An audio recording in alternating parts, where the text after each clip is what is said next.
The flooding in southern Alberta continues to color our world, not just for the government, but the world of all of those folks who are still dealing with the day-to-day realities of the flood. And here are some of the realities. The June floods precipitated the immediate evacuation of about 100,000 people from their homes. More than 14,500 homes have been damaged. This was an unprecedented disaster, and it comes with a very high price tag. Right now, our estimates show that we're dealing with about a $5 billion event. And that's just the latest estimate. Claims are still being processed, and that number is evolving. While Alberta will share the cost of recovery with the federal government, municipalities, and insurance claims, Alberta will most certainly feel the financial impact. When the flood hit on June 20th, the Alberta government was able to respond to the disaster almost immediately. Within days, we committed $1 billion to begin recovery and rebuilding, something that will take many years to complete.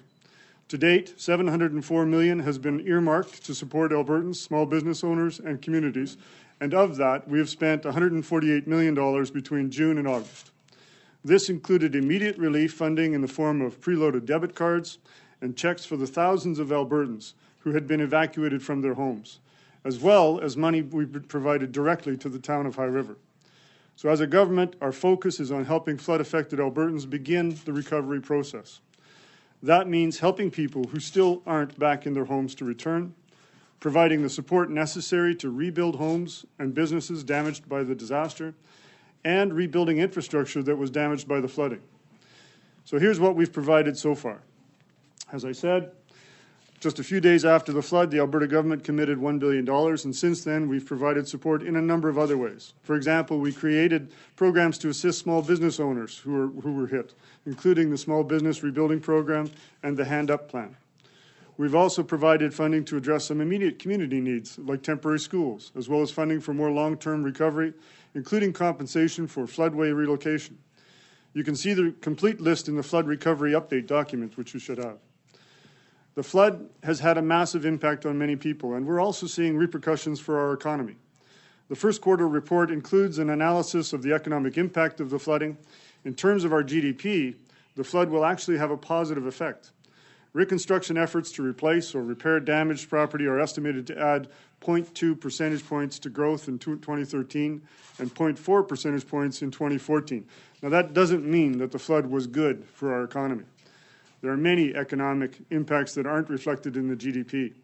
Flood-related spending will put pressure on prices related to reconstruction. It'll increase construction activity. We'll see a rise in those prices for materials and labor. It also means increases in weekly wages and may further stretch an already tight labor market. So it's important to keep in mind, though, that the flood isn't the only thing that's impacted our economic forecast. As with every forecast, there are many factors to consider. The more immediate issue today is one of rebuilding and recovery. And as I said, the money for rebuilding will be shared by all levels of government and also come from insurance claims. The federal government is committed to pay a certain percentage of costs under the Disaster Recovery Program. Again, we can provide more details on this once we know. We do know that Alberta's share will still be very large, and the province is in for some challenging economic times as we work to fit these costs into our budgets in the future.